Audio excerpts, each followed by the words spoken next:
Je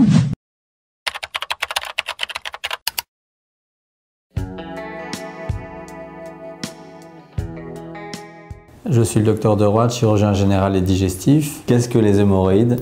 Les hémorroïdes, c'est physiologique. Tout le monde a des hémorroïdes. C'est simplement la pathologie des hémorroïdes qui est à traiter. Physiologiquement, les hémorroïdes sont des petits coussinets vasculaires qui assurent la continence fine au niveau de l'anus.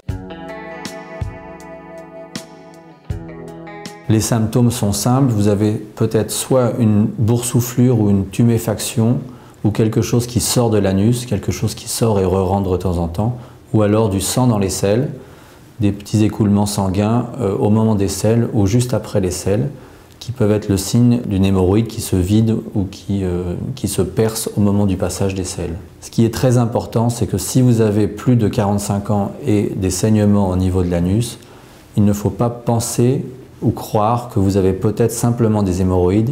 Il faut absolument consulter car avant de traiter les hémorroïdes, un dépistage du cancer colorectal devra être réalisé. Il y a deux stades, les hémorroïdes internes ou les hémorroïdes externes.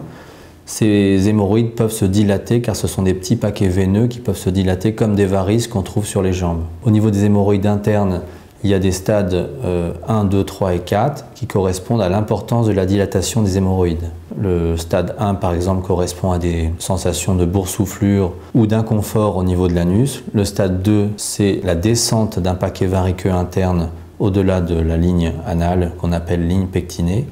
Le stade 3, c'est la protrusion à l'extérieur de l'anus, mais qui peut rentrer avec le doigt. Et le stade 4, c'est la protrusion de l'hémorroïde interne qui descend et qui ne peut pas rentrer avec le doigt. Ça s'appelle la procidence. Le stade 4 peut être très douloureux.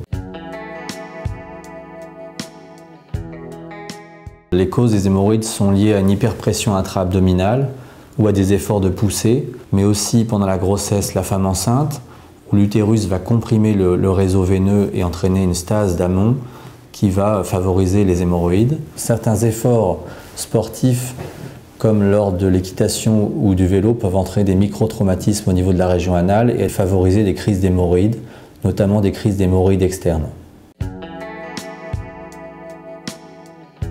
Le traitement des hémorroïdes, c'est essentiellement le traitement de la constipation, la réhydratation, des règles hygiéniques simples qui permettent de fluidifier le transit, c'est-à-dire soit prendre des mucilages, des produits qui permettent de fluidifier le transit, se réhydrater.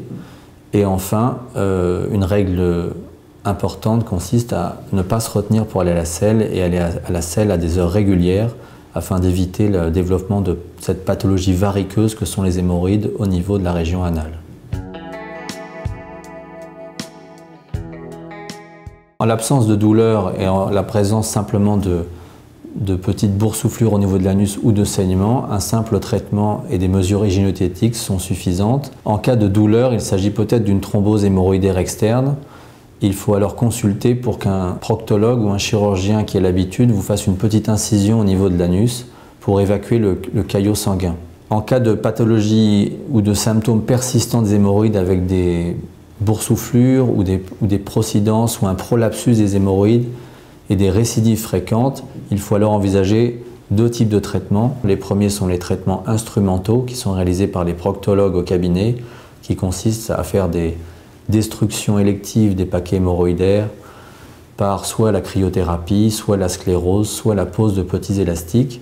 Ces traitements peuvent récidiver et sont en général ponctuels et symptomatiques. Vient ensuite la chirurgie qui va permettre le traitement plus radical des hémorroïdes, soit par l'hémorroïdectomie chirurgicale, soit par l'anopexie, où plusieurs techniques modernes sont maintenant disponibles pour permettre un traitement moins douloureux, efficace et en ambulatoire.